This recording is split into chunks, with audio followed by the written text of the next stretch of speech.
1925, a certain Captain Campbell, perhaps you'll recognize him, is at Pendine Sands in South Wales preparing for an attack on the land speed record. Already collected around him is the little band of mechanics to whom he attributes so much of his success. You'll observe Leo Villa. Now, the land speed record had even then, 12 years ago, tempted many ambitious drivers, and it had been lifted 29 times since the first record in 1898, which was with an electric car. Malcolm Campbell himself had held it once before, and he'd come to Pendine in an attempt to regain it. He is accompanied by Lady Campbell, whose support and sympathy must be counted among the natural advantages with which he has been blessed. 12 years ago, the record stood just under the 150th, and after this period of time, it seems obvious that Captain Campbell would easily capture it, as indeed he did, with a speed of 150.86 miles an hour. The year previous, 1924, he had gained it with a speed of 146.8 miles an hour. Another thing you'll notice, 1925 was prior to the great improvement in camera equipment, so you won't get a very good impression of the actual record runs from these early pictures. We passed on to 1927, when the familiar Bluebird first comes on the scene. At Pendine, the car of destiny makes her first challenge for supreme honors and succeeds to the delight of her owner. She gains her first record with a speed of 174.88 miles an hour. Pendine was not proving the ideal ground for high-speed endeavor, so the next year Malcolm Campbell is at it again in a new location, in fact at Daytona, where Steve had meanwhile established a further record. Here for the first time we see Bluebird surrounded by her familiar bevy of American admirers, and she goes streaking along the beach to Campbell's fourth record of 206.95 miles an hour.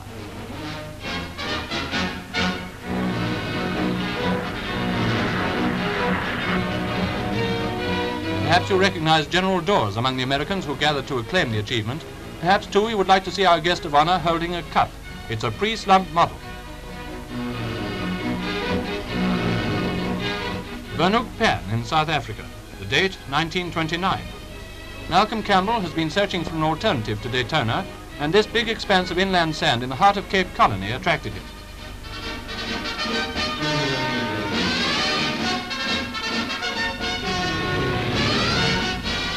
Bluebird makes a gallant attempt to beat Seagrave's latest record, but the conditions are adverse.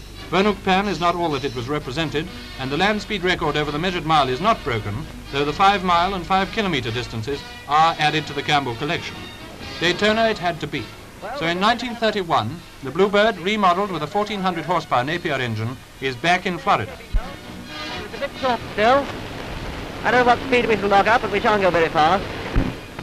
In fact, Bluebird dawdles along the beach, but only preparatory to her actual run. And here she comes in all earnest.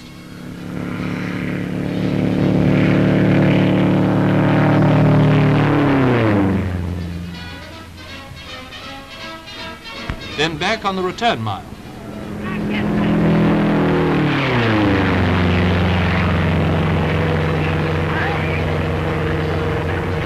That, in case you couldn't quite time it, was 246.8 miles an hour, average of the two runs, Campbell's 5th land speed record.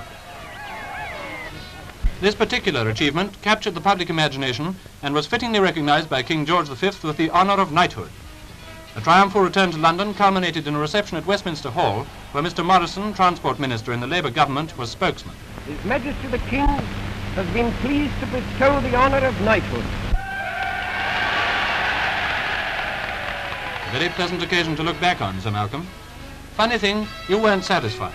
Your heart was set on that 250 mark, which had just eluded you. So in early 1932, here you are back again at Daytona, zooming along the beach at a speed which even the lay eye must recognize as better than last time.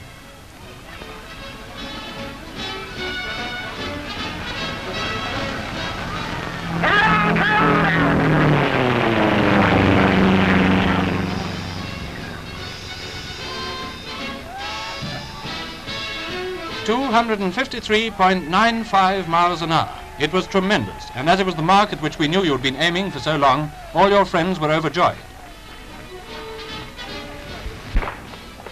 And you had Lord Howe to meet you when you returned to England. Congratulate you on behalf of all your colleagues of the British Racing Drivers World, and on behalf of the British Racing Drivers Club for your wonderful effort in Daytona. Thank you so much, dear friend. 1933, and Bluebird has been again remodeled. That exhaust is the appendage of a 2,500 horsepower engine with which the 300 mark is about to be shot at. Here's a band of welcome to Daytona. And here's a rather camera-conscious victim answering reporters' questions. Sir Malcolm, do you feel that you're risking your life continuously for racing and what it may prove? Oh, well, we never think about that sort of thing because, after all said and done, crossing from one block to another seems quite a dangerous feat these days.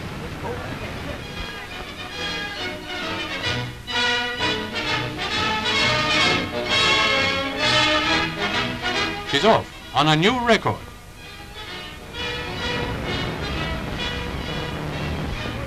Listen to her roar.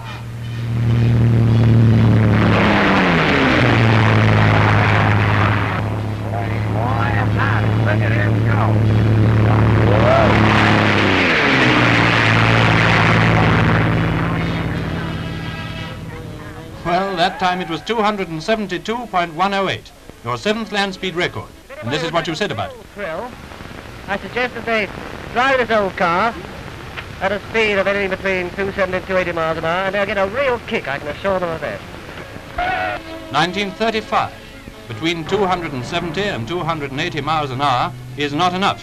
Bluebird is burning up Daytona again.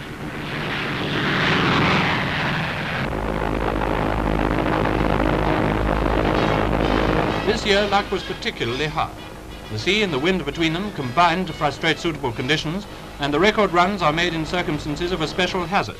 Moreover, a broken flap over the engine allowed exhaust fumes to fly in the driver's face. Looking back now, I think Sir Malcolm will admit disappointment with the result, which nevertheless raised the record to 276.7. And Lady Campbell, who was a spectator, felt relieved, I know, when that attempt was over. The truth had to be faced. For the 300 objective, Daytona was unsuitable. Some other location had to be found. And Sir Malcolm found it in Utah. To Bonneville Flats on the salt beds of a dried-out lake, Bluebird was transported with the same Rolls-Royce engine and all her recent refinements, windbreaks, etc. Here on the white levels of a pre-Ice Age formation, all the modern paraphernalia of timing gear was set up, and Sir Malcolm, who had no previous experience of this surface, took his 20th century monster out for a trial spin along the black guiding line. His impressions were encouraging, and without more ado, he went out for his record.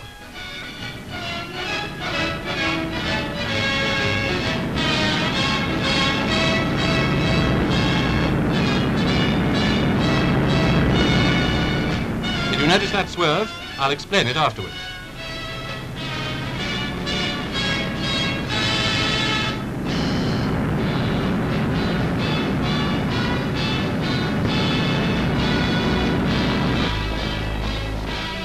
At Daytona, Sir Malcolm had nearly crashed through trying to read his instruments, and on this occasion, a special camera was devised by the Kodak company to photograph the instruments during the run.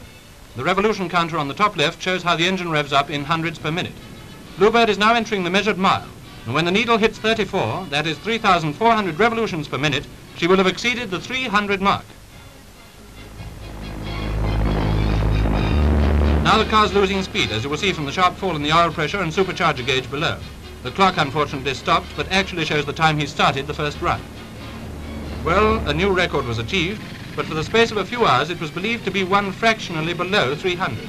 Sir Malcolm even made a talk, which we won't reproduce here, expressing his determination to go out again with the car and do 300 or bust. Well, it wasn't necessary. A slight error in calculation was to blame. Tardy justice was done. 301.1 it was, and 301.1 it remains. One footnote to this story. You may have noticed that swerve during the outward run of Bluebird. That was when the tire burst towards the end of the measured mile. Quickly it was changed, and the return run accomplished without mishap. But it must have been a very anxious moment at the wheel.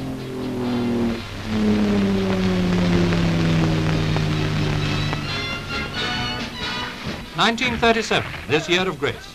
What has Sir Malcolm Campbell in mind, do you imagine, in launching a speedboat on Loch Lomand? It's foolish of me to ask these rhetorical questions because you all know the answers. Not content with the land speed record, he must needs go and build a boat to recapture the water speed record for Britain. The new marine Bluebird, powered with the same Rolls-Royce engine that won the landlubber's honour, is literally dropped into this melancholy loch. Loch Lomand saw a few trials and not a few tribulations, and the scene was presently transferred to Lake Maggiore. From this elevated view, you will get a good idea of the course over which the new water speed record was attained. Early trials, added to the table of experience secured on Loch Lomand, determined Sir Malcolm to avow his purpose, which he had kept a dark secret before, and go after Garwood's record of 124.8 miles an hour. On September the 1st, Bluebird with her single engine surpassed the performance of Miss America's 4 engines with a speed of 126.7. She shoots over the waters of Lake Maggiore in what appear from the camera angles to be all directions.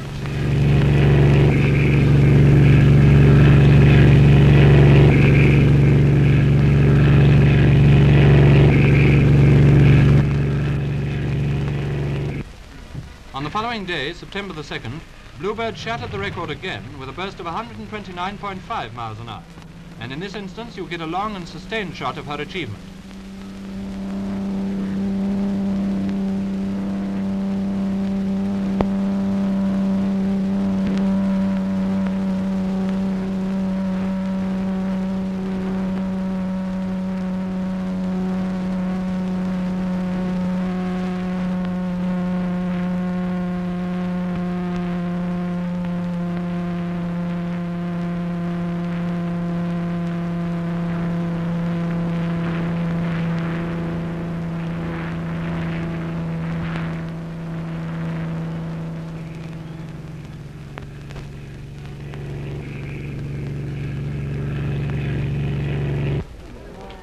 Whether the wreaths and bouquets were a feature of the rejoicings after the first achievement or the second, I don't suppose matters much.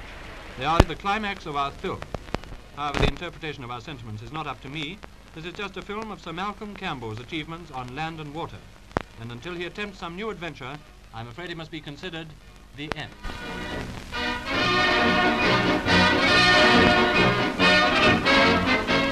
Lake Geneva. Sir Malcolm is at the wheel of Bluebird, in which he set up the world water speed record of 129.5 miles an hour last year. To improve on such a mark, ideal conditions are required and a number of preliminary runs have to be made.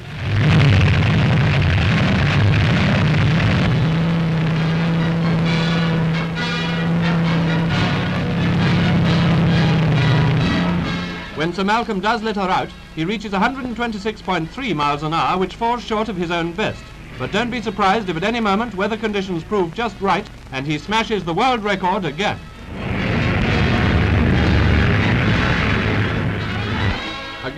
Before completing this reel, let's find a brief space to congratulate Sir Malcolm Campbell on having again lifted the water speed record. It hasn't been easy. He's come within fractions of success several times before at last passing the 130 mile an hour mark on Lake Halwell. Congratulations to our editor. However, the news from this quarter of the world is Sir Malcolm Campbell's new record. As he starts up Bluebird, there's a spurt of 1,800 horsepower. Then for her first warming-up run over the beautiful waters of Lake Coniston.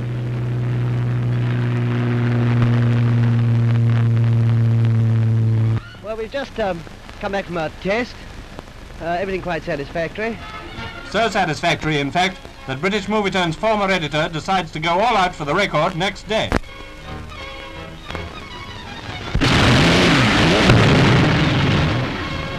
The figure he has to beat is 131.9 miles an hour.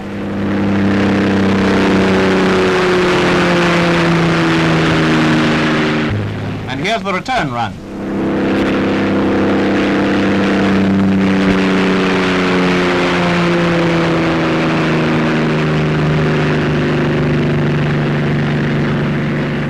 As he brings Bluebird in, the news is given him from the timekeeper's launch that he has averaged 141.74. An embrace from Donald, then a few words which he never forgets of thanks and appreciation for his designers, his staff and his engine. And incidentally, we are using a Rolls-Royce engine that is about 12 years old. But other people seem to think that some of the credit is due to Sir Malcolm himself.